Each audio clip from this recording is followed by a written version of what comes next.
30 লক্ষ কোটি টাকা ঋণের বোঝা নিয়েই বর্তমান সরকার যাত্রা শুরু করেছে।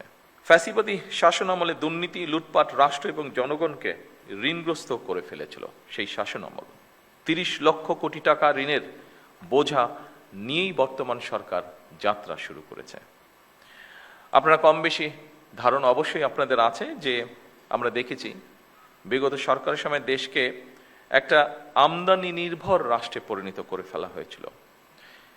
বিভিন্ন স্ট্যাটিস্টিক্স যেটা বলে দেশে দারিদ্র্য বেড়েছে, দেশে বেকারত্ব বেড়েছে, নতুন কর্মসংস্থান হয় নাই বললেই চলে।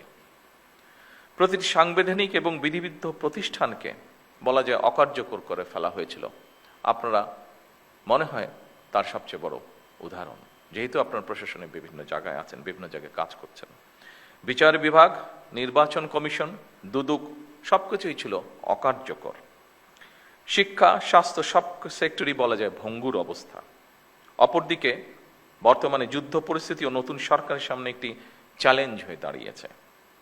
যুদ্ধ পরিস্থিতি থেকে হয়তো এই মুহূর্তে পৃথিবীর কোনো দেশই রক্ষা পায়নি, সব দেশই কম বেশি এফেক্টেড হয়েছে, বাংলাদেশে এফেক্টেড হয়েছে। তবে জনগণের ভোগান্তি না বাড়িয়ে আমরা সকলে মিলে কিভাবে পরিস্থিতির মোকাবেলা করা যায় সেটি হচ্ছে আমাদের চেষ্টা বা অব্যাহত চেষ্টা সেটা, এবং আপনাদের সহযোগিতায় সেই চেষ্টা আমরা অব্যাহত রেখেছি।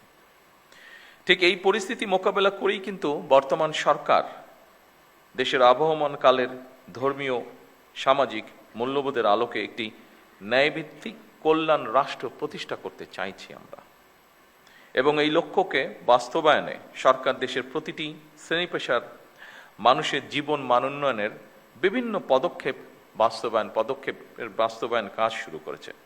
সরকার ইতিমধ্যে একটি নীতিমালার ভিত্তিতে জনপ্রশাসন অর্থাৎ আপনাদের মাধ্যমেই কৃষক কার্ড, ফ্যামিলি কার্ড, স্পোর্টসের যে বিষয়টি সহ দেশে ইমাম, মুয়াজ্জিম এবং অন্যান্য ধর্মীয় গুরুদেরকেও প্রতি মাসে আমরা সম্মানের যে ব্যবস্থা করেছি সেই কার্যক্রমগুলি শুরু হয়েছে, যা শুরু করেছি আমরা আপনাদের মাধ্যমেই।